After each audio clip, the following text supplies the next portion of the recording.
بسم الله الرحمن الرحيم الف لام ميم ذلك الكتاب لا ريب فيه هدى للمتقين سورة البقرہ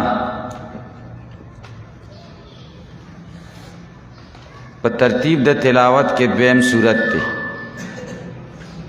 سورة الفاتحه نرستا په ترتیب د نزول کې واتیایم سورت دی. سورة المطففین نرستا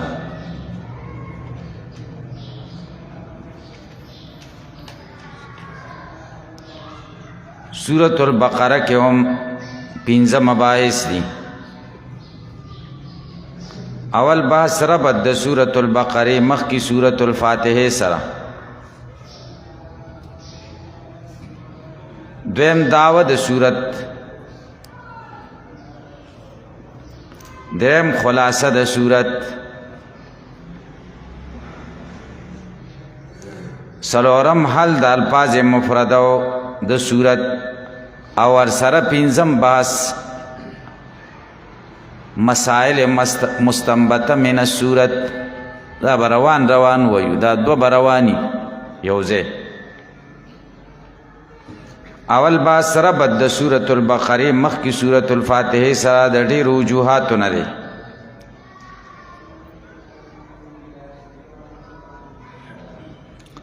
یو وجدا د مخ کی سورت کې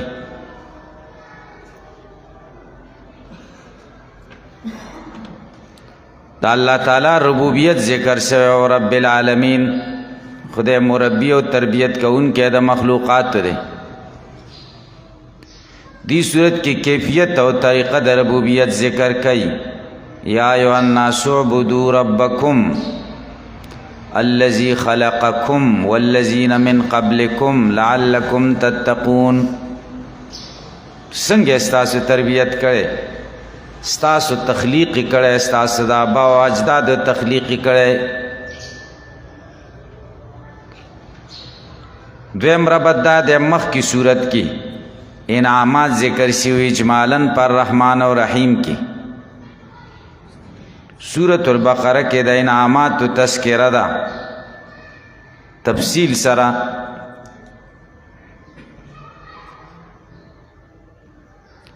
دریم سورة الفاتحہ کی مالک یوم الدین کے دا قیامت مسئلہ ذکر سے و اجمالاً.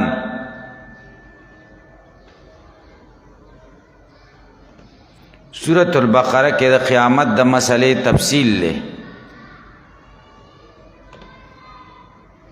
سلورم ایاک نعبد و ایاک نستعین کے احکام الہیہ ذکر سے و اجمالاً شاہ عبادت تے. دی صورت کی احکام الہیہ ذکر کی گئی تفصیلاً. پینزم مخ کی سورة الفاتحہ کے اہدنا الصراط المستقیم کی سوال شوے ہو پا طلب دا صراط مستقیم، منگ لصراط مستقیم وخایا. گویا کہ مخ کی سورت کی دعا و منگ لصراط مستقیم وخایا. سورة بقرہ کے دا دے دعا اجابت ذکر کئی. ذالک الکتاب، دا صراط مستقیم چتے غاڑے دا کتاب دے، دا کلکونی سا صراط مستقیم دے.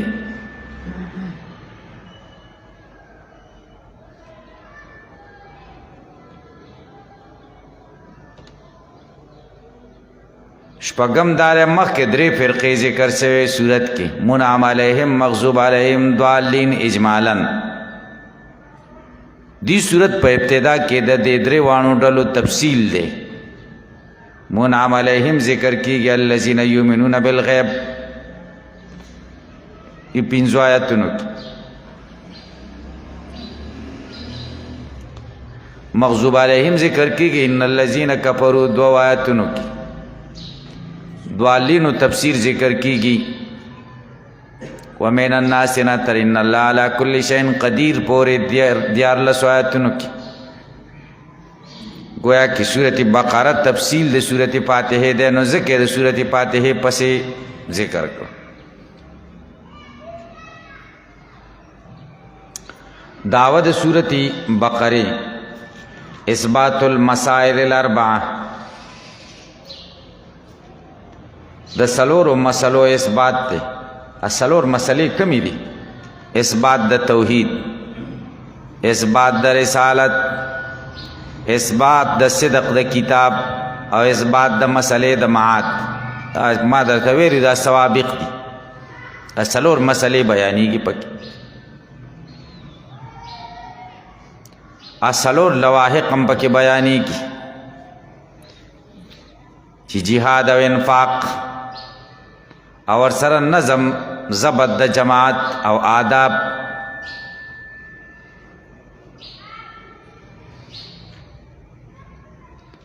دریم خلاصه د صورت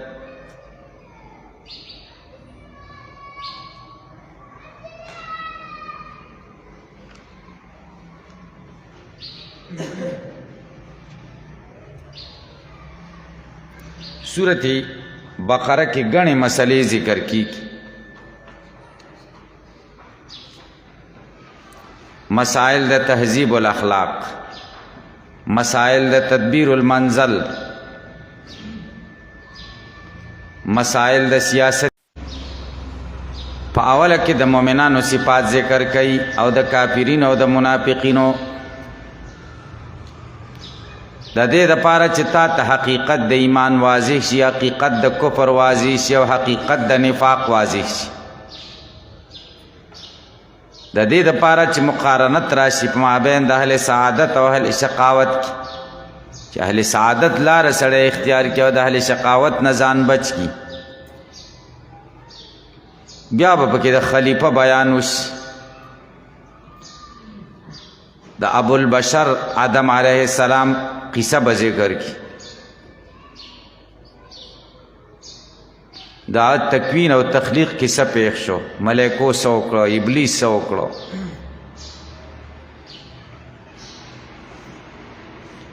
بیا به ورپسې د اهل کتابو بیان وشي چې زدیانو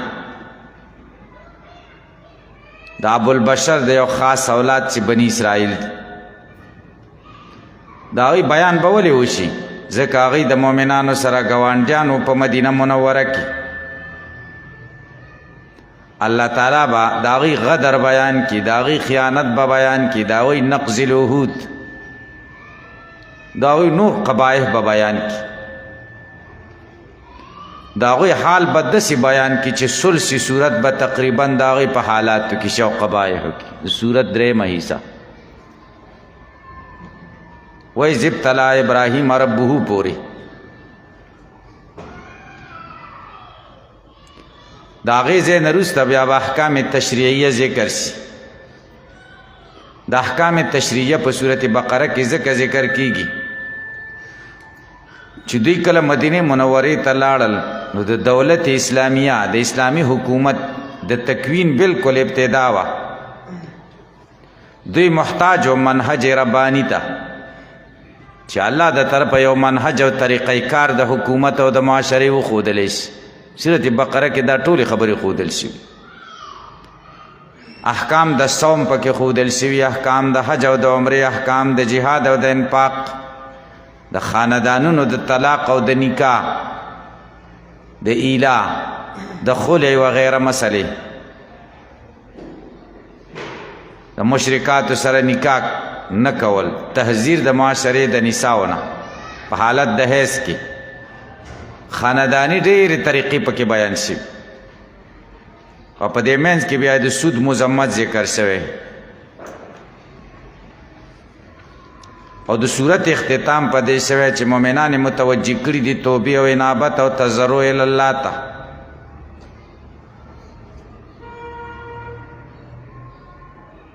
د صورت ابتدا په اوصافو د مؤمنینو شوې ده 15 اوصاف یې ذکر دي او اختتام په دعا د مؤمنینو شوې ده فانصرنا علی القوم الکافرین د دې دپاره چې اختتام مطابق شي د ابتدا سره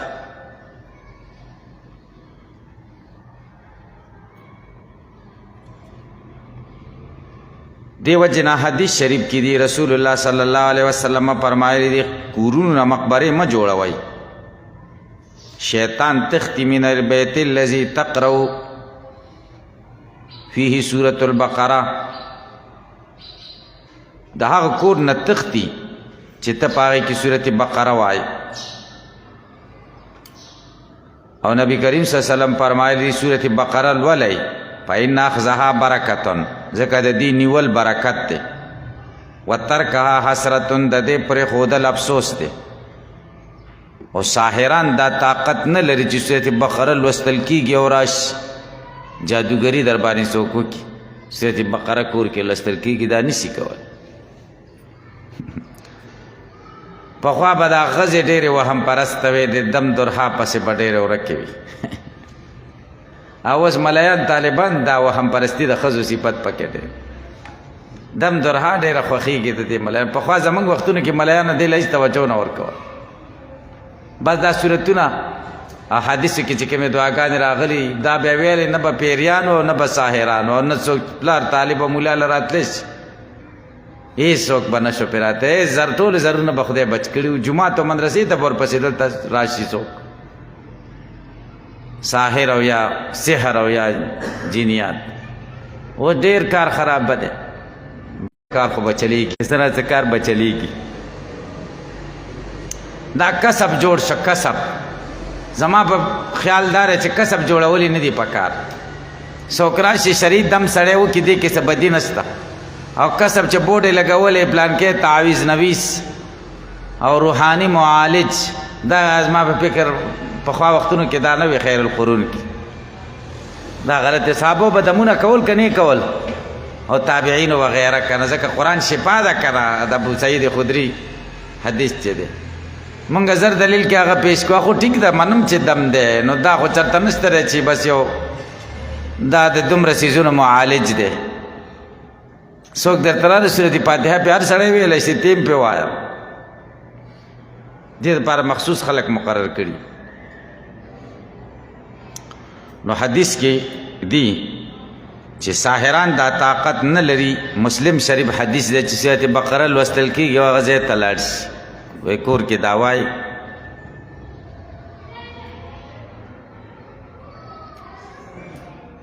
څلورم او پنځم بحث حل د الفاظ مفرده او مسائل مستنبطه دې ته لږ متوجه شئ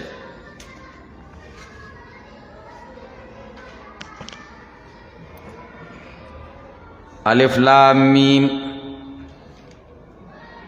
د دې صورت شروع د الفاظ مقطعات نه وکړه دې ته الفاظ مقطعات وایي حروف مقطعات غلطه خبره ده مشهوره شوې ده خو غلطه مشهوره ده غټو غټو کتابونو کې دی خو ټیک نه ده الفاظ مقطعات وایي یا کلمات مقطعات دیگه دا خو حروف داسې وایي علم به نه وایي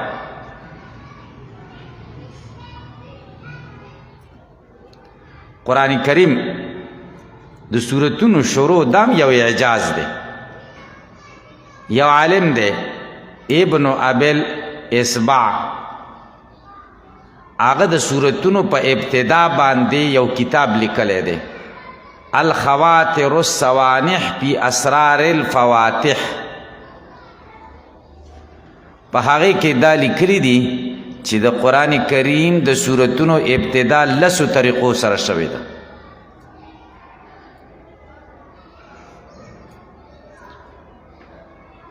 په دې لسو طریقو کې خبره به اوږدوم نه یوه طریقه دا ده چې د سورتونو ابتدا په الفاظ مقطعاتو سره شوې ده نهه سورتونه په دې الفاظ مقطعاتو سره شروع شوي دي نهه سورتونه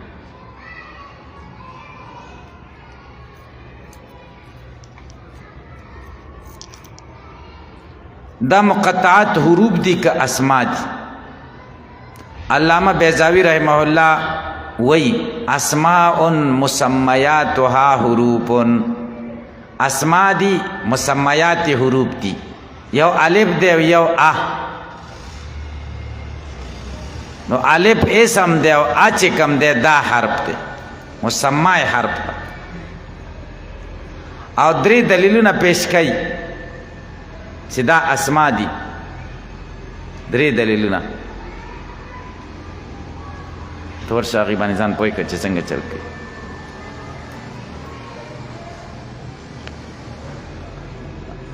تاسو په دې خبره پوه شئ. څو دلیلونه پیش کوي. یو دلیل دا دی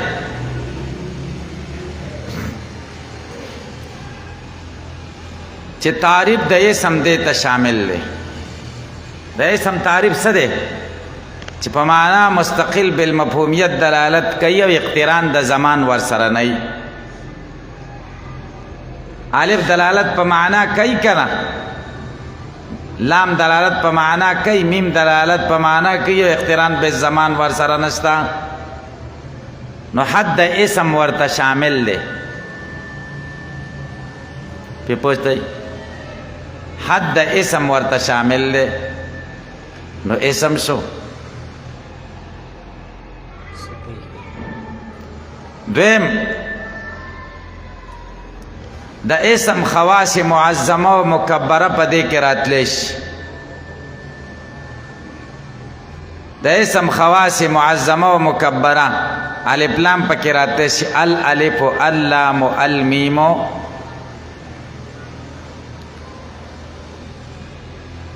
اضافت الف کا لام کا میم کا. الف القرآن، لام القرآن، میم القرآن.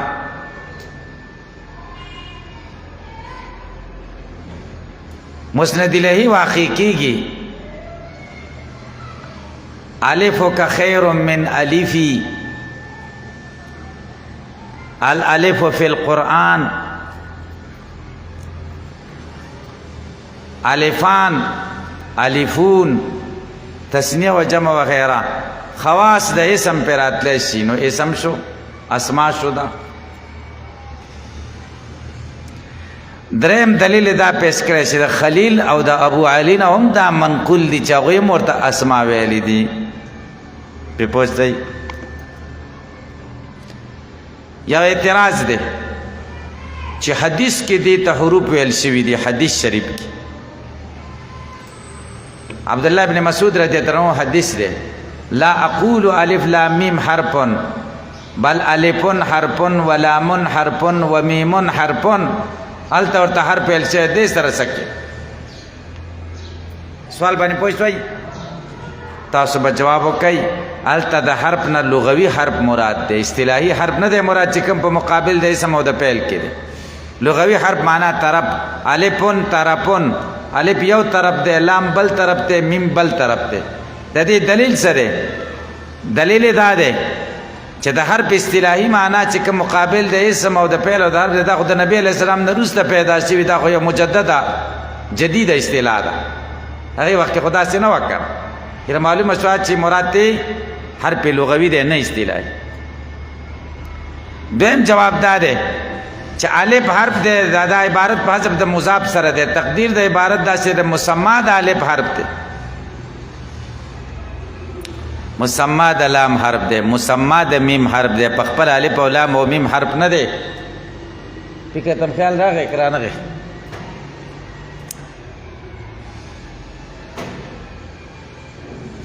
که اصطلاحي حرف دی مراد شي نو دلته خو الف حرف دی، مسند الیه راغلی دی او حرف خو مسند الیه نه راځي که.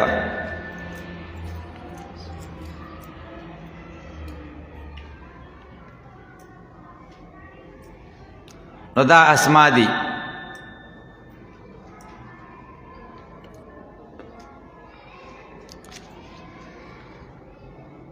د دې معنا څه ده؟ مراد یې څه شی دی؟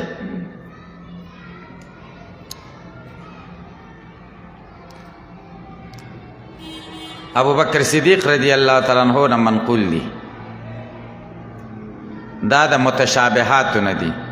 لا یعلمه الا الله. د دې په مراد د الله نه بغیر هیڅوک نه پوهیږي. ابو بکر صدیق رضی الله تعالی عنہ فرمایي: فی کل کتاب سر وسر الله فی القرآن اوائل السور. ہر کتاب کی آسمانی کتاب کی او د راز خبر ای دا الله راز قرآن کریم کې د سورتونو اوائل دي. همدقه د شعبی ابو صالح او د ابن زید مسلک. دویم قول دا دی چې دا حروف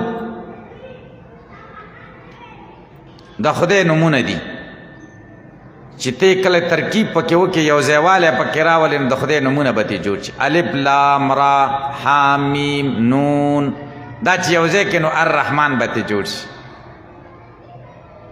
تاسو په دې خبره پوه شئ دا دویم قول شو دریم قول دا چې دا حروف دي خدای په قسم یادوي هر په قسم پکې پټ دی و الف لام میم په الف لام میم مې دی قسمي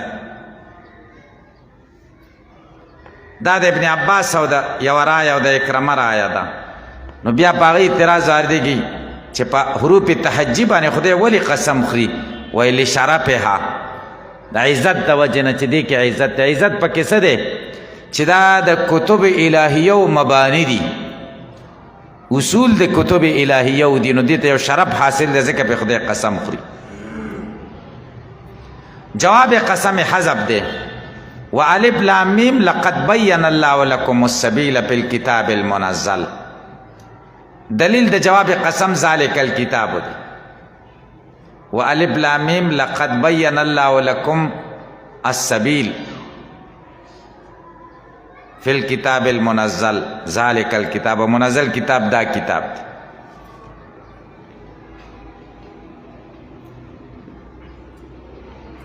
سلورم قول دار چې په دې حروف تهجی کې اشاره ده ټول حروف ته او اشاره ده پکې چیلنج ته مقابله ته دعوت ورکول راشي قرآن مقابله وکړي قرآن د هغې حرفونو نه جوړ دی د کومو حرفونو نه چې ستاسو شعر شاعري جوړه ده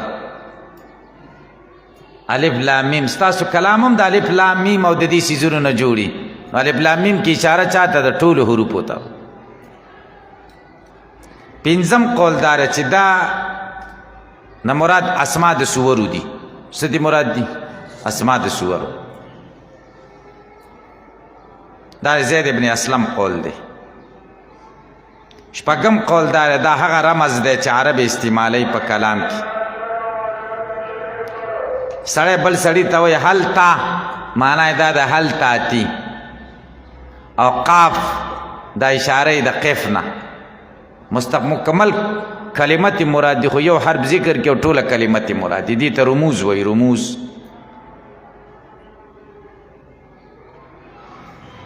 اوس سوال دا دی چې حروف تهجی خو ډېر دي نو سورت بقره یې د دریو نه ولې شروع کوله چې الف لام میم دی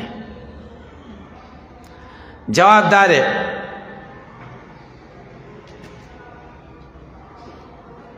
چې الف کله شروع په کې نو حمزه تی جوړیږي او مخرج د حمزه دا حلق دی او حلق اول المخارج مخارج شروع د حلق نه کیږي او لام د وسط د مخارج نه دی او میم آخر د مخرج دی چې شونډو نه ویل کیږي د فم نه نو درې مخارج پکې راغله حلق فم او شفوین مبدا راله چې حلق دی وسط راغی چې فم دی او منتها هم راله چې شفوین دي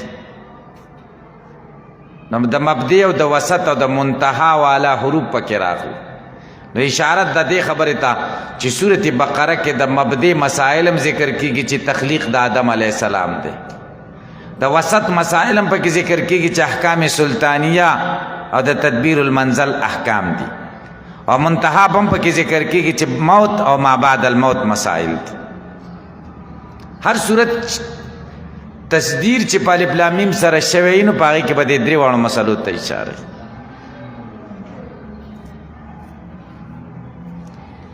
سورہ بقره کې سورہ ال عمران کې تنزیل السجده او سورہ روم کې چې دا سوچ تاسو کې هم دقه شان وي دا ټول په شروع شوي د الف لام میم نه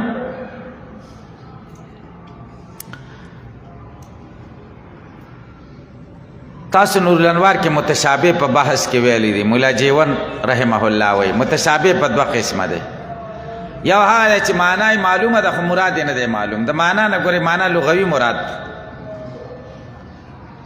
لکه ید، وجهه، ساق چې د خدای په صفت کې راغلي دي، استوا معنی معلومه ده لغوي معنی معلومه ده ښه معنی حقیقي نه ده معلومه مراد یې نه دی معلوم دویم هغه متشابهات دي چې نه معنی معلومه ده او نه مراد معلوم دی لکه اوایل د سورو د دې نه معنی معلومه ده او نه مراد معلوم دا د متقدمینو مسلک دی دیو جنا جلالین ملاوی الله اعلم بمراده بذالک بدا د متقدمینو مسلک متاخرینو د تان د تعینینو د دپې دپاره مناسب معناګانې کړي دي خدا د احتمال په درجه کې دی ګورئ ښه دا احتمال دی د دې خط معناګانې چا کړي دي په تفاسیر کې یو تفسیر دی یو هندي عالم لیکلی علامه محایمی رحمه الله دا تفسیر نوم دی تبصیر الرحمن په سواد سره تبصیر الرحمن 2 جلد کې ډېر بهترین صوفیانه تفسیر دی د دې حروف مقطعات ډېر ښایسته مناسب معناګانې ذکر کړي الف کی اشاره د اصل ته لام کې لازم ته او میم کې مستدل ته هغه اصل چې لازم دی د مستدل د پاره ذالک الکتاب دا کتاب یا الف کی اشاره د اعلی ته لام کې لامع ته میم کې ماحل للظلمات معنی بداسی سی چې ذالک الکتاب دا کتاب اعلی دی لامع دی چمک کوي ماحل للظلمات تیرې د پکای ختمی یا الف کی اشاره د الله تعالی کی اشاره د جبریل ته میم کی اشاره د محمد دا کتاب منزل ده من جانب الله بواسطه جبریل علی محمد صلی الله علیه وسلم خدا الله نے اولنې حرف راوړو چې الف ده اشاره دې ته وکړه چې مبدا د وحی د کم ځای نه ده من جانب الله او د جبریل نه اخرنه حرف راوړو چې لام ده اشاره دې خبره ته وکړه چې وحی نبی علیہ السلام باندې وحی وروړي نو سلسله نور ختمیږي په جبریل کار نور ختم شي اخري ټکی راوړو حرف او د محمد صلی الله علیه وسلم نه میم راوړو میم اولنه ځکه مبدا د وحی انسانیت ته محمد دی انسانیت ته به مبدا د وحی د کم ځای نه دا الله خو مبدا د وحی د خو نبی ده او نبی به مبدا د وحی انسانیت او امت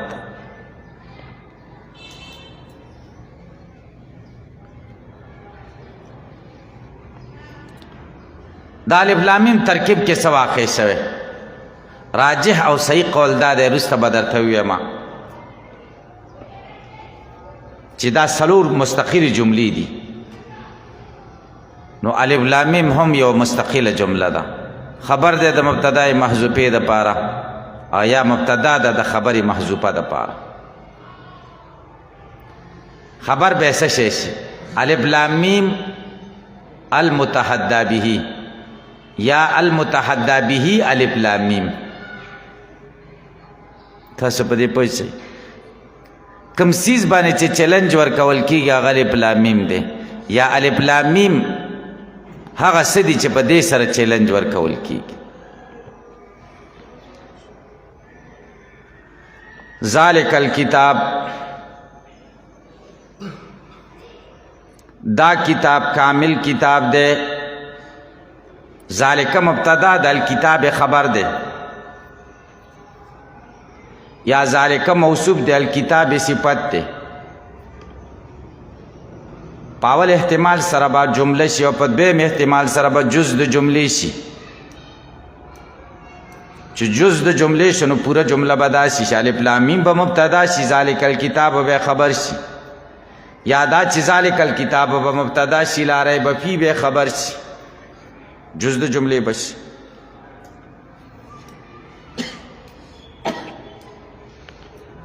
راجح ترکیب دا دی چې مبتدا او خبر شي او مستقل جمله به راسخه شي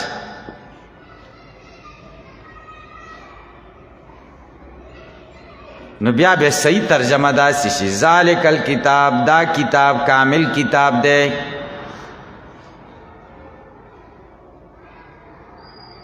داسې ترجمه به نه کوئ ذالک الکتاب دا کتاب ځکه ذالک کی اشاره کتاب ته ده کنه اول کتاب خبر دی دا به هم کتاب شي دا به حمل اولی راشي خبر به بعینه مبتدا شي نو داسې به وایي ذالک نه مراد مطلق کتاب دی والکتاب نه مراد کتاب کامل دی لکه ذالک الرجل دا سړی کامل سړی دی نو ذالک دا کتاب الکتاب و کامل کتاب دی دا په صورت کې چې ذالک مونږ د هاذا په معنا باندې واخلو که په خپل معنا یې والو هغه کتاب کامل کتاب دی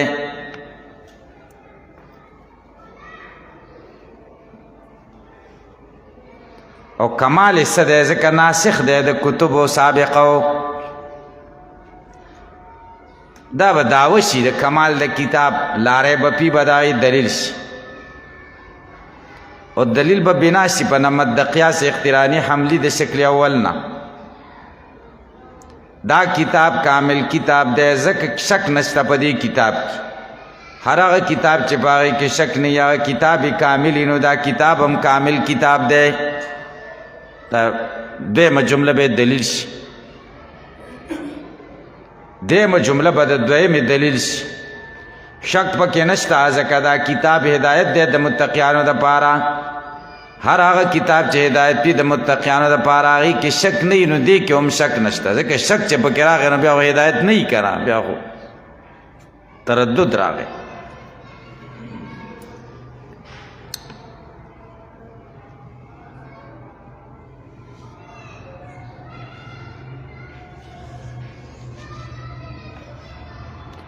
دلته اعتراض دی هغه دا دی چې ذالکه کې خو اشاره کېږي بعید ته قرآن کتاب خو نږدې دی یو جواب دا چې ذالکه د هاذا په معنا ده دویم جواب دا دی چې د نبی علیہ السلام سره مکه کې وعده شوی وه انا سنلقي علیک قولا ثقیلا ذالکه کې هغې ته اشارت هغه چې تا سره وعده شوی وه د کوم کتاب الکتاب دا کامل کتاب دی یا ذالکه کې اشاره هغه کتاب ته ده چې د کم تذکره په تیرو کتبو کې راغلی و هغه بعید یا دا د دې کې هغې ته اشاره ده چې مخکې کم کتاب نازل شوی دی او ویل شوی دی هغه اگر چې قریب دی خو چې تیر شوی دی داسې دی لکه بعید دی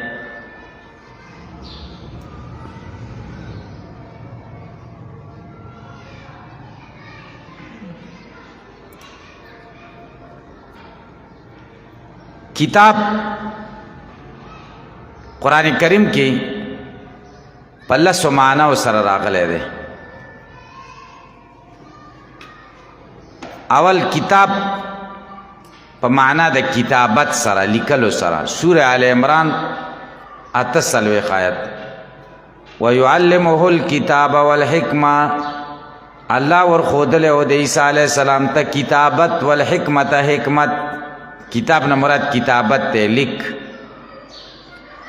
دویم کتاب په معنا د حساب سره لکه سورة الجاسیات تی شاید کل امت تدعا الى کتابها هر امت برابر کیږي الى کتابها الى حسابها خپل حساب تا دریم کتاب په معنا د لوح محفوظ سره لکه سورة الحدید دوی شاید الا فی کتاب من قبل ان نبرها یا سورہ قاف سلورم آیت وعندنا کتاب حفیظ کتاب حفیظ نه مراد لوح محفوظ دی سلورم کتاب په معنا د عدت سره د ښځې عدت لکه سورہ بقره 215 آیت حتی یبلغ الکتاب اجله تر دې چې ورسیږي عدت اجل او خپلې نیټې ته کتاب په معنا د عدت سره پنځم کتاب په معنا د اعمالو د بنی آدم سره سورة المطففین تلسات کلا ان کتاب الابرار لفی علیین کتاب الابرار اعمال الابرار شپږم کتاب په معنا د نیټې د مرګ سره سورة الحجر 3 آیت وما هلکنا من قرية الا ولها کتاب معلوم کتاب معلوم معنا اجل معلوم وم کتاب په معنا د قرآن سره لکه دلته کتاب په معنا د قرآن سره سوره فصلت 1 آیت وانه لکتاب عزیز اتم کتاب په معنا د تورات سره. سوره ال عمران 58 آیت. وما هو من الكتاب او ندی دا خبرې چې کومې د ځان ندی جوړې کړي من الكتاب د تورات خبرې ندی. کتاب په معنا د تورات سره نه هم کتاب په معنا د انجیل سره لکه سوره ال عمران 4 یا اهل الكتاب معنا یا اهل الانجیل ځکه مخاطبه د نصاراو سره. لسم کتاب په معنا د فرض سره فرض. سوره نساء 3 شاید. والمحصنات من النساء الا ما ملكت ايمانكم كتاب الله عليكم معنا فرض الله عليكم. یا ان الصلاة كانت على المؤمنين كتابا موقوتا فرضا موقوتا په معنا د فرض سره.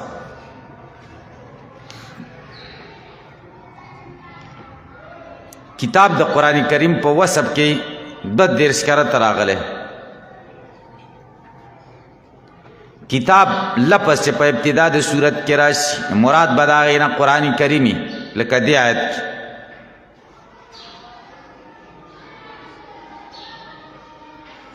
یا به مراد هغه صورت چې دا لفظ د کتاب په هغې کې ذکر شوی دی. او چې کله لفظ د کتاب د صورت په ابتدا کې رانشي په وسط کې راشي مراد به هغې نه تورات او انجیلي لکه سورة الانعام 155 انما انزل الكتاب على طائفتين من قبلنا. دلته کتاب وسط د صورت کې راغی تورات او انجیل په معنا سره. او چې کله توصیف د کتاب په لفظ د مبارک یا مصدق سره وشي نو که په وسط کې نو قرآن به مراد صفت مصدق راشي یا مبارک راشي قرآن به مراد. او چې کله لفظ د کتاب او قرآن دواړه یو ځای راشي په ابتدا د صورت کې نه مراد به د دې د کتاب نه کتاب سابق او د قرآن نه به مراد دقه کتاب.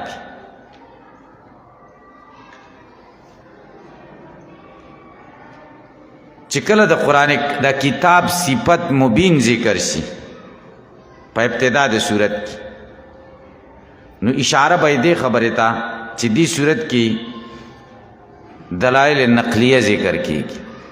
او چې کله په ابتدا د صورت کې کتاب ذکر شي او صفت ورسره حکیم ذکر شي اشاره به دې خبرې ته چې دې صورت کې دلائل عقلیه ذکر کیږي.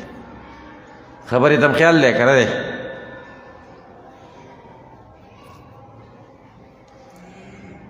لکه سوره یوسف کې تلک آیات الکتاب المبین الته دلیل نقلی ذکر کیږي نو مبین په صفت کې راغی. سوره یونس کې دلائل عقلیه ذکر کیږي تلک آیات الکتاب الحکیم الته حکیم ذکر شوی په صفت د کتاب.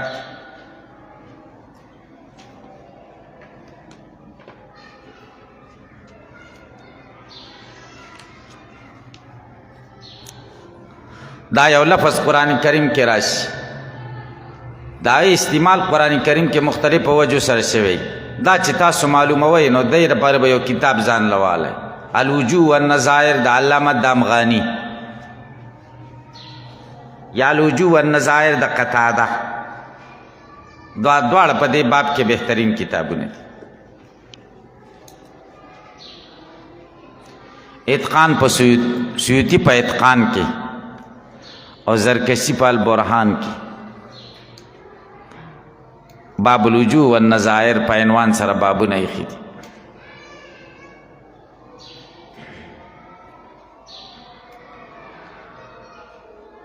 دا کتاب کامل کتاب دی. دا درېمه جمله ده لا ریب فی. دا دلیل دی د ذالک الکتاب ځکه حرف عاطف ذکر نه کړ ذالک الکتاب ولا ریب فی داسې ونه ویل ځکه دا د دلیل دی د دعوی او دلیل په منځ کې فصل مناسب نه.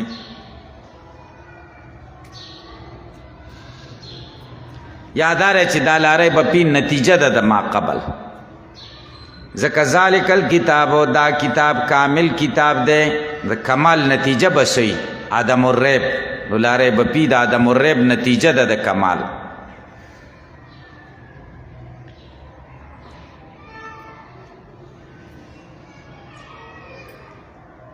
لا ریب فی کې ترکیبی احتمالات ډیر دي ریب اسم دلا دے خبر ایسا دے فیہی دا فیہی یا محذوب فیہی یو قول دار چی فیہی دا خبر دلا دے او هدل للمتقین دا مبتدا دا خبر حذف دے لا ریب فیہی فیہی هدل للمتقین دیم قول دار چی نا دا ریب خبر حذف دے چی فیہی دے دا فیہی خبر مقدم دے هدل للمتقین مبتدا مؤخرہ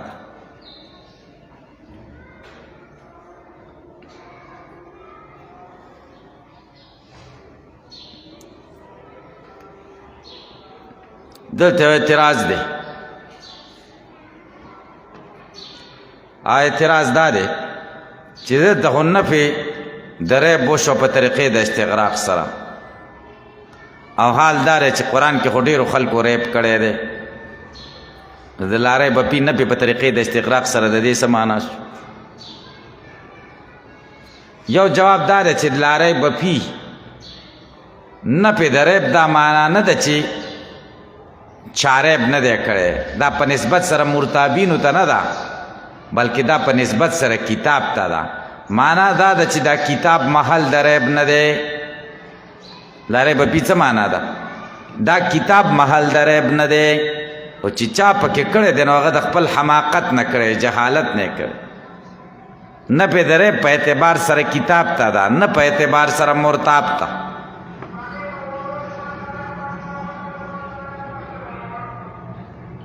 دویم جواب دا دی لا ریب فیه للمتقین متقیانو ته پکې ریب نشته دی هغوی ته چې پکې شته خو سب معتبر نه دي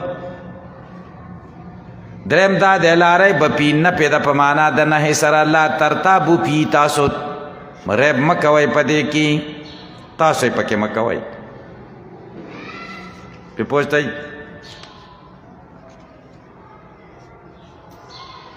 بیا به څوک اعتراض وکړي دا خو سار بانک کې نه وې ټپه شو چې نه پې په معنا د نه موږ چېرته نه درېدلی تاسو په جواب کې قرآن کې الله وایي فلا رفس ولا فسوق ولا جدال فی الحج هلته نه پې په معنا د نهي سره ده که نه دلته هم دقه شان پې پوښتئ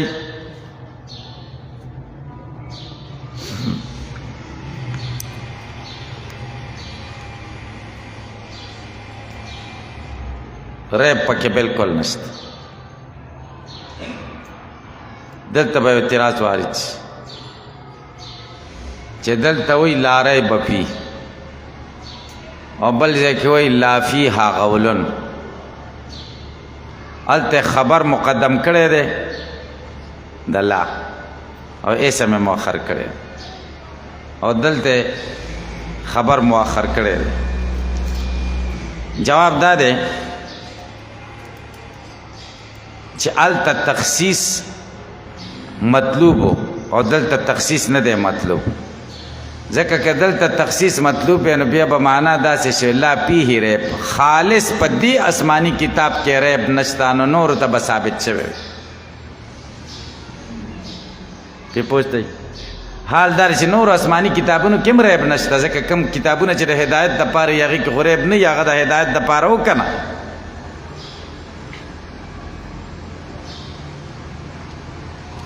او هلته چې نفي د غول شوې ده د خمرو د جنت نه د جنت د شرابو نه هلته تخصیص مطلب صرف د جنت په شرابو کې غول نشته نشه پکې نشته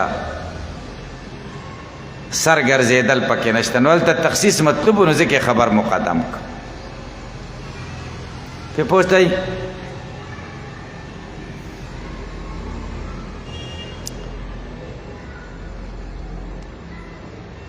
دی قرآن کریم کې ریب نشته ولې پکې نشته ځکه هدل للمتقین دا قرآن کریم هدایت دی د متقیانو دپاره دا څلورمه جمله شو خبر به حذف شي فیه هدل للمتقین جار و مجرور خبر مقدم هدل للمتقین مبتدا مؤخره هدن په صفت د قرآن کې 19 کرته ذکر شوی هدا مصدر ده په معنا د هادي سره دلیل دا ده چې ان هذا القرآن یهدی للتی اقوم. یهدی ہدایت کئی. هدا په اصل کې مصدر د هدا ده. یادار چې دا عوض د مصدر نه دی، اصل مصدر هدایت دی.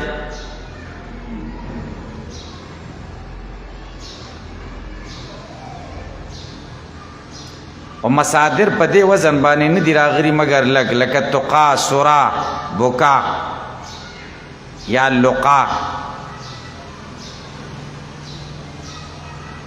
هدا مؤنث دی که مذکر دی؟ ابن عطیه وی مؤنث دی او لحیانی وی مذکر دی. ہدایت کے اختلاف دیر معتزلہ و اہل سنتو درسی کتابونو په اوایلو کې شرع تعذیب وغیرہ کې تاسو ویل. دلته به یو اعتراض وارد شي چې کوم خلق متقیان دي هغه خو مهتدون دي، نو دلته معنا د هدایت څه شی ده؟ قرآن هدایت دی د متقیانو دپاره، چې متقي شي نو خو مهتدي دی. دې ته د هدایت معنا څه ده؟ جواب دا داسې ده لکه ته یو عزیز عزت والا او مکرم سړي ته څه وایي؟ اعزک الله و اکرمک، خدای دې تا ته عزت درکړي. دا معنا نه چې عزت پکې نشته، معنا دا عزت دې ډېر څه.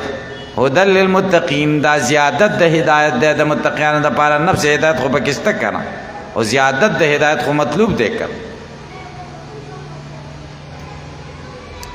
یا دا چې دلته مجاز بالمشارفه دی، که من قتل قتیلا فله سلبو یا انی آسر خمره.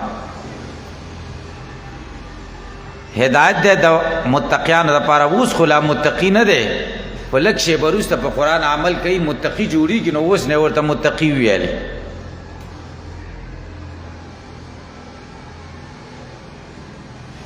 قرآن کریم هدایت دی د متقیانو دپاره. متقی چاته وایي؟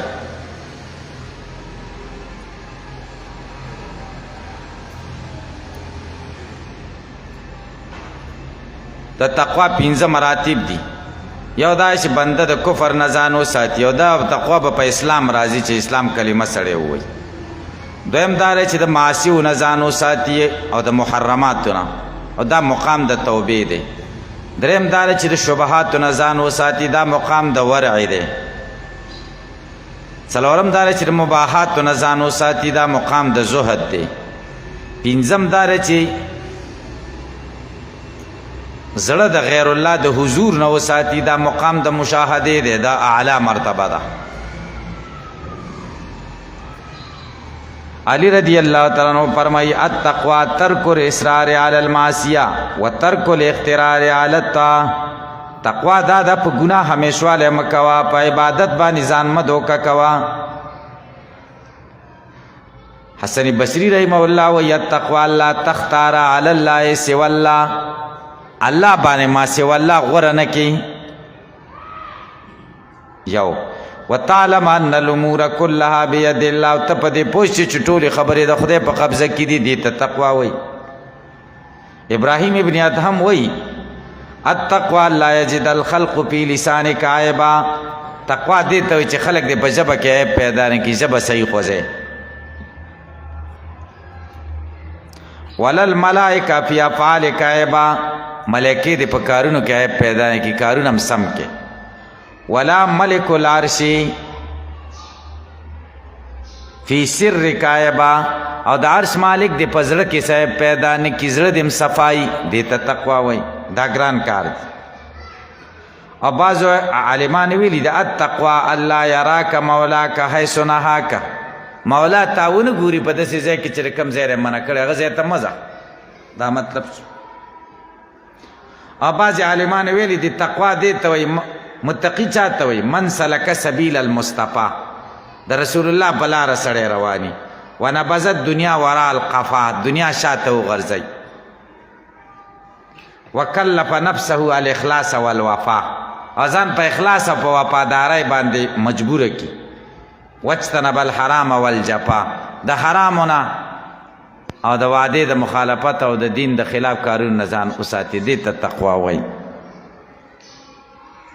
د تقوا ډېر فضایل دي، قرآن کریم کې ذکر دي. یو دا چې متقي څوک تقوا اختیار کړي نو خدای به ورسره هدایت ورکوي. دا د قرآن وعده ده. متقي به مهتدي. دلیل د آیت دی هدى للمتقین. دیم دا چې تقوا سره نصرت الهي راځي. سورة النحل 123 ان الله مع الذین اتقوا، یقینا د الله مدد د خلکو سره دی چې چا کې تقوایی. دریم د خدای دوستی د چا سره ده؟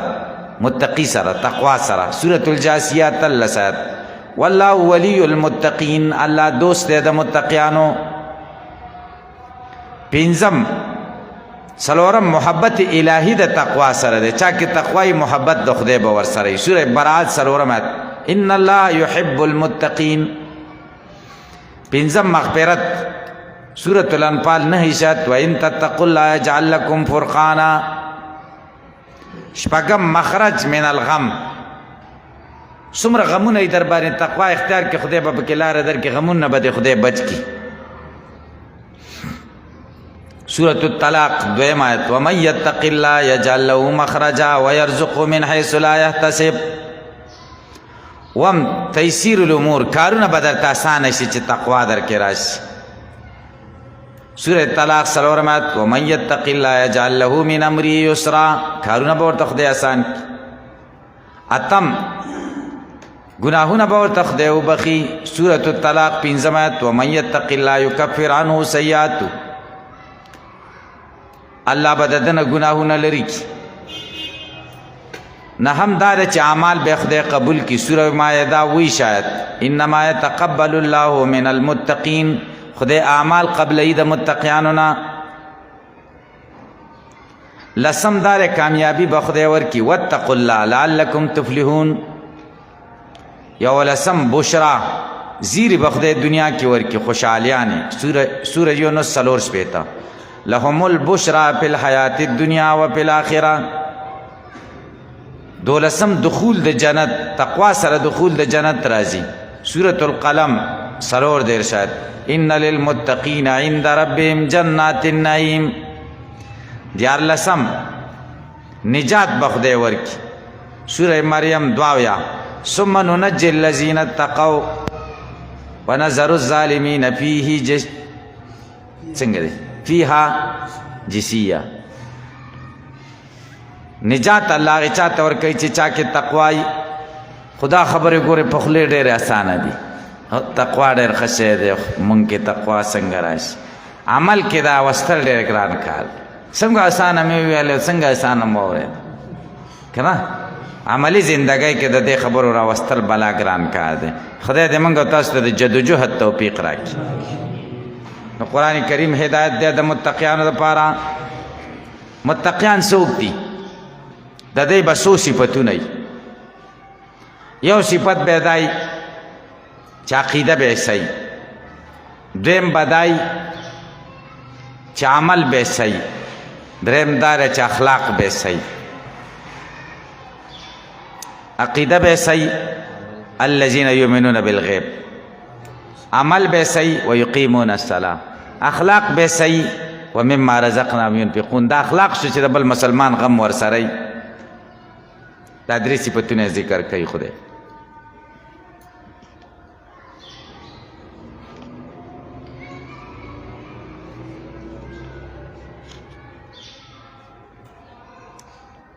تاسو پوه شئ په دې خبرو کې نه پوهېږئ. دا څلور جملې دي په دې آیت کریمه کې، د دوو آیتونو کې. یوه جمله الف لام میم شو، دویمه جمله ذالک الکتاب، دریمه جمله لا ریب فیه، څلورمه جمله هدی للمتقین. دا څلور جملې دي خو یو بل سره په حرف عطف نه دي یو ځای کړي. خو د دې څلورو واڼو جملو په منځ کې شدت اتصال دی. د شدت اتصال د وجې نه عاطف پرېښی. هغه دا ده چې هره دویمه جمله د اولی دلیل دی یو، یا هره دویمه د اولی نتیجه ده، یا دا ده چې د رستۍ دپاره درېیمه دلیل دی هدل للمتقین به دعوه شي لا ریب فی دلیل دی لا ریب فی دعوه کا ذالک الکتاب ورته دلیل کا ذالک الکتاب دعوه کا الف لام میم ورته دلیل کا دې طرف نم دعوه جوړولی شي او دلیل د هغې طرف نه جوړولی شي تاسو په دې ځای پوه نستی دا ګورې ډېره قیمتي خبره ده الف لام میم دا متحدا به دی دا دعوه شوه چیلنج په دې ورکړل شوی ولې چیلنج ورکړل شوی ځکه دا کامل کتاب دی هر هغه کتاب چې کامل په هغې چیلنج خلک ورکوي که نه څوک د جواب نه ذالک الکتاب بیا دعوه شوه دا ولې کامل دی لا ریب فی دا دلیل شه لا ریب فی بیا دعوه شوه هدل للمتقین دلیل شه یا دا دی هدل للمتقین دا دعوه کوي قرآن کریم هدایت دی د متقیانو دپاره ولې ځکه ریب پکې نشته کوم کتاب کې چې ریب نه وي هغه هدایت نو دا هم هدایت شو ریب پکې نشته ولې ځکه ذالک الکتاب دا کامل دی کوم کتاب چې کامل ریب پکې نه وي نو دې کې هم ریب شته ذالک الکتاب دا کامل کتاب دی دا دعوه کا ولې کامل دی ځکه الف لام میم متحدا به دی هر کتاب چې متحدا به هغه کامل نو دا هم کامل شي دواړو طرفو نه دعوه او دلیل جوړولی شي نو د شدت اتصال د وجې نه ترک د عاطف وکړو الذين يؤمنون بالغيب ويقيمون الصلاة ومما رزقناهم ينفقون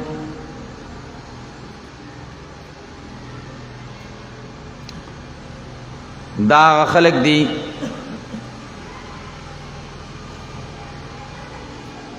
چې ایمان لري په غیب او خبرو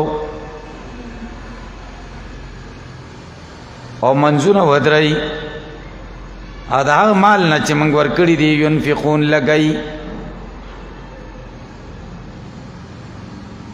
دا الذين يؤمنون بالغيب ويقيمون الصلاة ومما رزقناهم ينفقون د دې مناسبت مخکې سره سره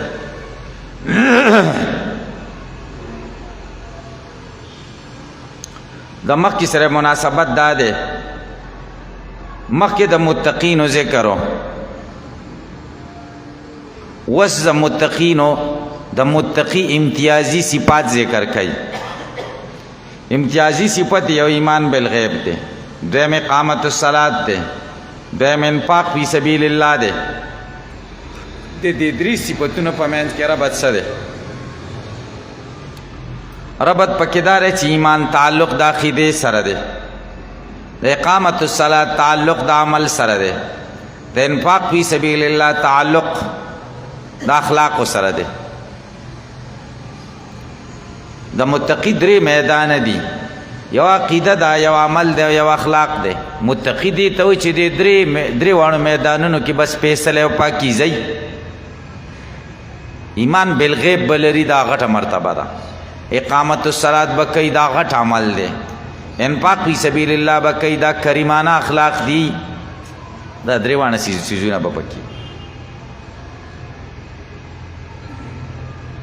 ترکیبی حیثیت سره الذین یؤمنون بالغیب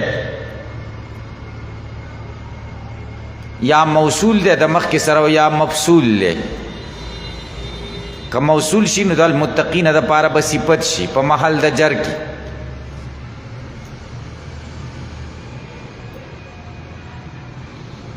که مفصول شي نو بیا دوه احتمال دي یا دا دی چې الذین یؤمنون بالغیب مستقل جمله شي ما بعد سره ربط نه ما قبل سره به ربطي ما قبل سره به په دوه طریقو ردي ربطي یا دا چې خبر شي د مبتدای محذوفې د پاره هم الذین یؤمنون بالغیب نو مفصول بشي د ما قبل نه یا دا چې مفعول دی په محذوفه د پاره اعنی الذین یؤمنون بالغیب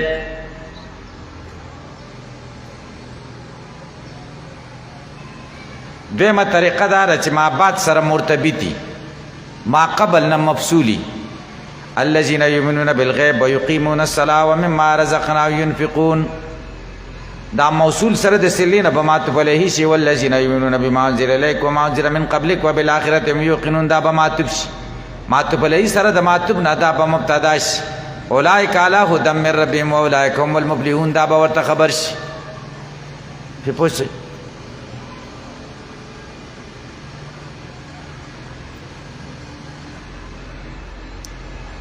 اوله جمله دا ده الذین، دا متقیان هغه خلق دي یؤمنون بالغیب چې ایمان لري په غیبو، ایمان لري په غیبو. ایمان ستوي او غیب ستوي.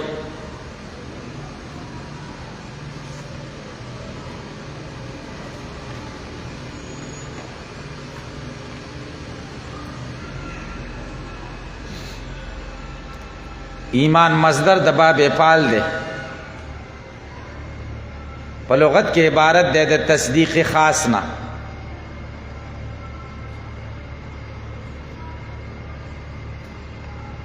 دا ګورې هغه تصدیق نه ده چې په اوایلو د کتبو د میزان کې مونږ ذکر کوو، منطقي تصدیق. دا د سبا بیا ویم غیب په تشریح کې، غیب د علم غیب مسله هغه بل تصدیق دی او دا بل تصدیق دی. په اصطلاح کې تصدیق الرسول صلی الله علیه وسلم من حيث انه رسول الله فی جمیع ما جاء به من عند الله تعالی مما علم من الدین بالضروره، تصدیقا اجمالیا فيما علم اجمالا وتصدیقا تفصیلیا فيما علم تفصیلا. دا د ایمان اصطلاحی تعریف دی.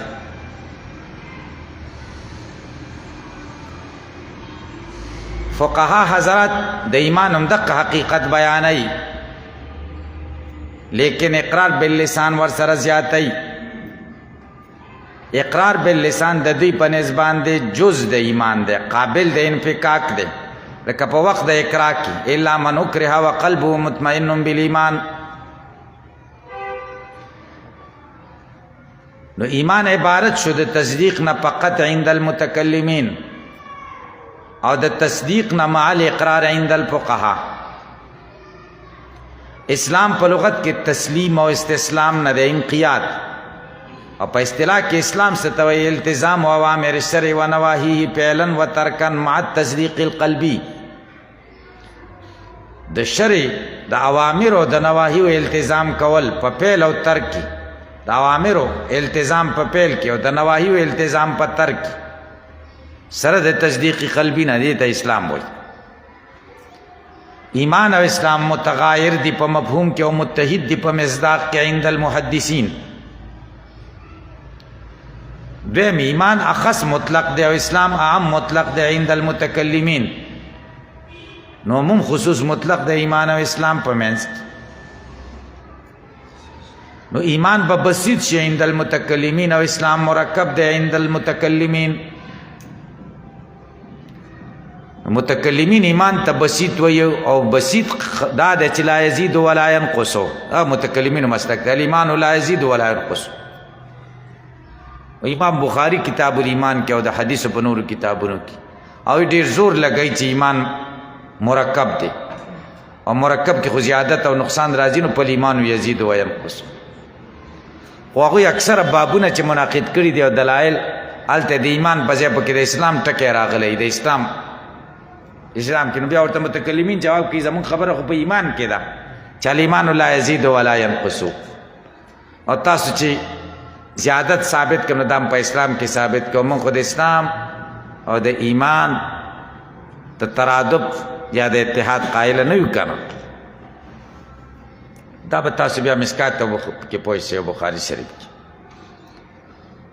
فروغ اسلامی په حقیقت د ایمان کې اول مذهب د متکلمینو دی هغه وایي ایمان عبارت دی د تصدیق قلبی نه او اقرار شرط دی د اجرا د احکامو دپاره جز نه دی. نو ایمان بسیط دی د دوی په نس. د مذهب د فقهاو دی هغوی وایي ایمان عبارت دی د تصدیق او اقرار نه. اقرار جز دی خو جز لازم نه دی بلکې جز قابل د انفکاک.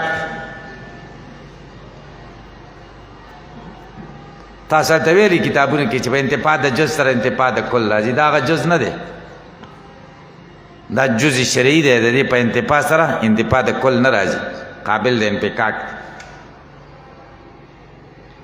دریم مذهب د محدثینو دی چې ایمان عبارت دی د اجزاء ثلاثو نه: اقرار باللسان، تصدیق بالجنان، عمل بالارکان. نو دا مرکب شو.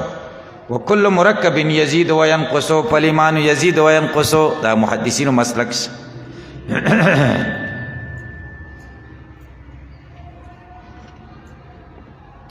څلورم مذهب د خوارج او معتزله دی. هغوی وایي ایمان عبارت دی د اجزاء ثلاثو نه. هغوی وایي د اجزاء ثلاثو نه دی. هغوی وایي په انتفاع د عمل سره انتفاع د ایمان راځي، او محدثین وایي په انتفاع د عمل سره انتفاع د ایمان نه راځي. دا د هغوی او د دې په منځ کې دقه فرق دی.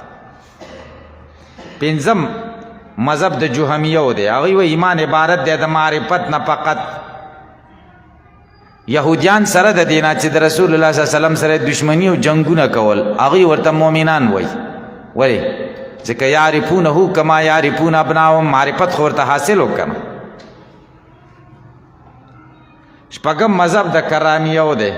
هغوی وایي ایمان عبارت دی د اقرار باللسان نه فقط. نو د دوی په نظر منافقین بیا مؤمنان جوړیږي که نه، ځکه هغوی خو اقرار کوو که نه، خو تصدیق پکې نه و. و مذهب د مرجعو دی.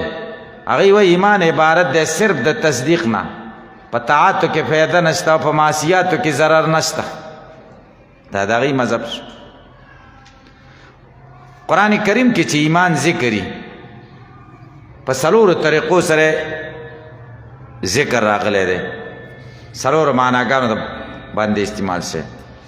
اول ایمان براغلی قرآن کې معنا به صرف اقراری من غیر تصدیقین. لکه سورة المنافقون دریم نمبر آیت: ذالک بانهم آمنوا ثم کفروا.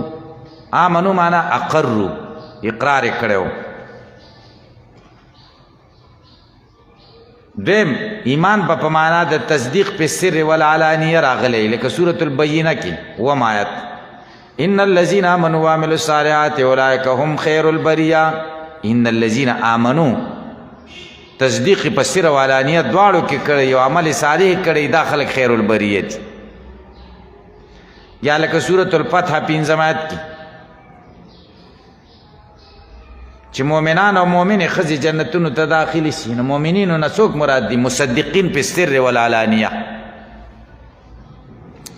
دریم ایمان به ذکري، مراد به صرف توحیدی، لکه سورة المائده کې: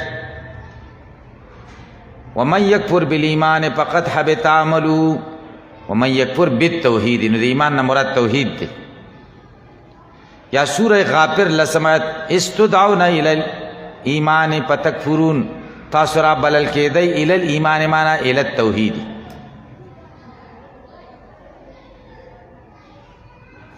یا سورة النحل یو سل شپږ آیت کې: الا من اکره وقلبه مطمئن بالایمان ای بالتوحید. توحید سره زړه ډکي. څلورم ایمان په شرک کې. ایمان پی شرکن، ایمان به ذکري او مراد به ترېنه کم ایمان چې کم ګډوډي د شرک سره. سوره یوسف یو سل شپږ آیت: وما یؤمن اکثرهم بالله الا وهم مشرکون. دلته د ایمان نه مراد هغه ایمان دی چې هغه مختلط دی او ګډوډ دی د شرک سره.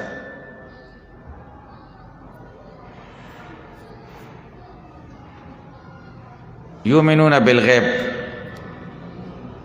دلته د ایمان نه څه مراد دی؟ دلته د ایمان نه مراد تصدیق دی، خو تصدیق شرعي مراد دی. ګورئ، تصدیق کوي په غیب باندې، دا شامل د ایمان شرعي لره.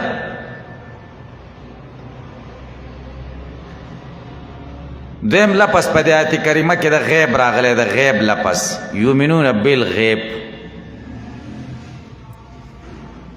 غیب قرآن کریم کې د غیب لفظ د ډېرو معنیو دپاره استعمال شوی.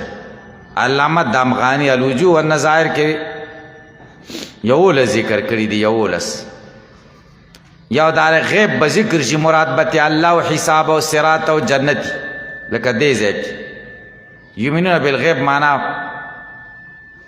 حساب او صراط او جنت او نار باندې ایمان لري. دیم دا دی چې د غیب پشان د غیب تورته لفظ به ذکر شي، غیابه ظلمت به مراد.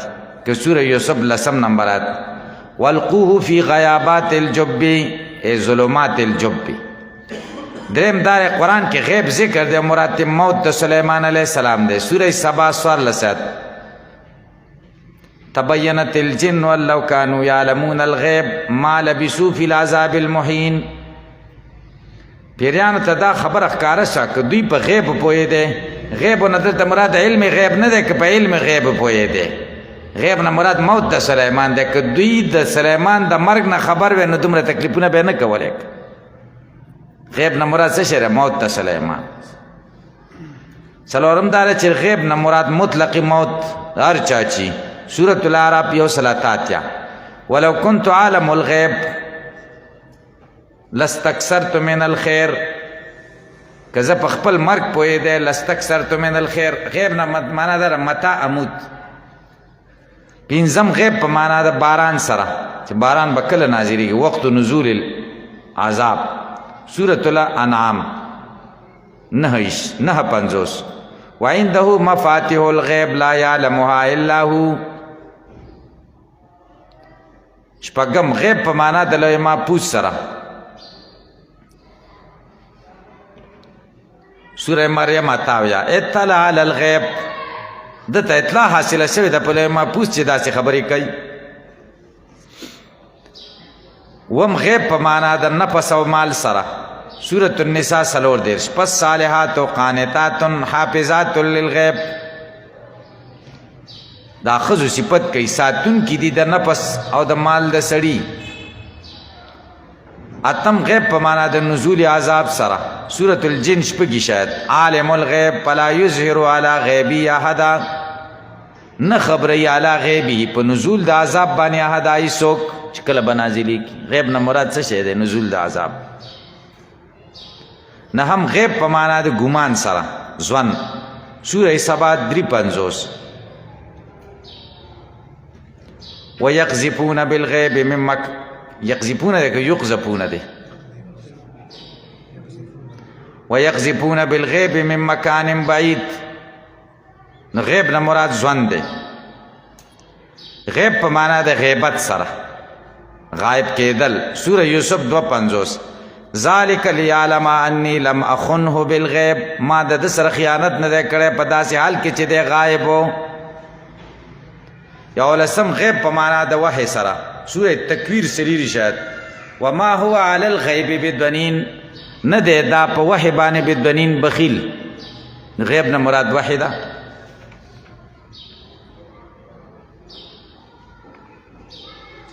قرآن کریم کې د 11 معناو سره غیب استعمال شوی دی.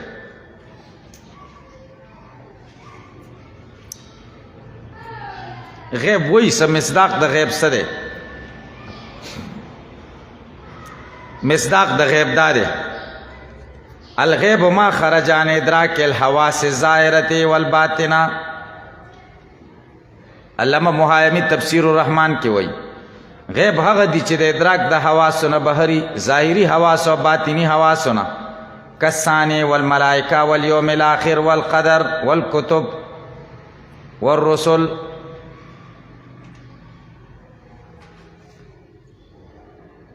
حافظ ابن کثیر وی عن ابن مسعودین الغیب فما غاب عن العباد من امر الجنة و امر النار وما ذکر فی القرآن. غیب هغې ته وایي چې د بندګانو نه غایبي د جنت خبرې او د دوزخ خبرې او هغه څه چې قرآن کریم کې ذکر شوي دي موږ لیدلي نه دي.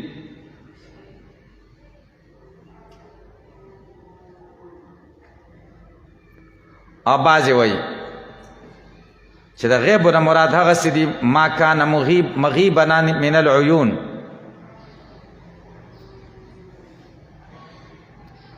راجح تفسیر د غیب دا دی چې غیب هغې ته وایي ما لا یقع تحت الحواس ولا تقتضیه بداهة العقول. چې نه زمونږ په حواسو کې راځي نه زمونږ په عقولو کې راځي.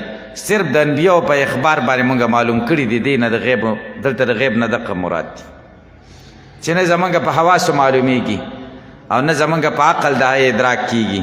صرف او صرف څه سره معلوم شي؟ په تعلیم او اخبار د پیغمبرانو باندې. دی ته غیب وایي. دې ته څه وایي غیب ورته وایي. نو ګورې د مؤمنانو صفت دا کوي یؤمنون بالغیب، ایمان لري تصدیق کوي په دغه شان غیبو باندې. د ایمان په صله کې لام راشي نو بیا لغوي معنا اشهر و اظهر ده، لکه وما انت بمؤمن لنا څه معنا ده وما انت بمصدق لنا. باید چې صله کې راشي کله ته لغوي معنا مراد یې کړې شرعي معنا، دلته با په صله کې راغلی د شرعي معنا مراد کېدی شي، لغوي معنا مراد کېدی شي چې صرف تصدیق دی. عند المتکلمین خو تصدیق شرعي معنا ده ټوله کړه. د غیب لفظ ماده قرآن کریم کې 12 کرته ذکر شوی ده.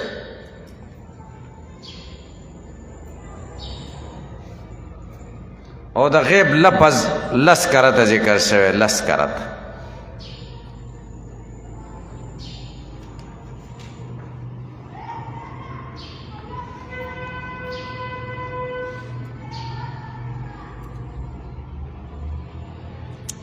دا درې اعمال ولې ذکر کړه؟ دا درې کارونه د متقی چې یو ایمان بالغیب دی، بل اقامت الصلاة دی، او بل انفاق. ځکه اعمال په 2 قسم دي، یو یا دا چې قلبي به وي او یو دا یا به قالبي جسد سره به تعلق. قلبي ذکر شو په یؤمنون بالغیب کې ورته اشاره وشو، او قالبي چې کوم دي اصل دا غي صلات، ځکه دا خو فارغ دی په مابین د کفر او د ایمان کې. او یا به اعمال نه قلبي او نه به قالبي بلکې مالی وي، هغې ته اشاره وشوه په ومما رزقناهم ينفقون کې.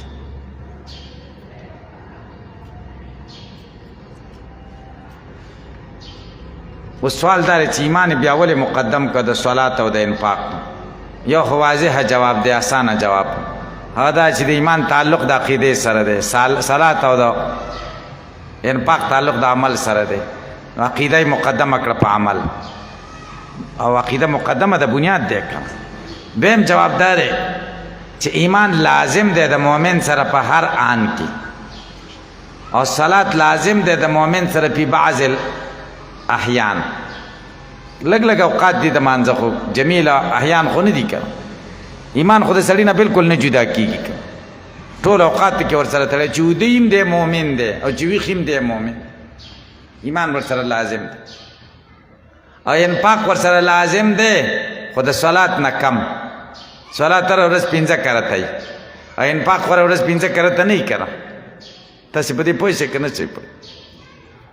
نو کم شی چې لزوم پکې زیات و هغه یې مقدم کړه د هغې نه چې په کومو کې لزوم کم و. بس پکو درود شریف ویلو.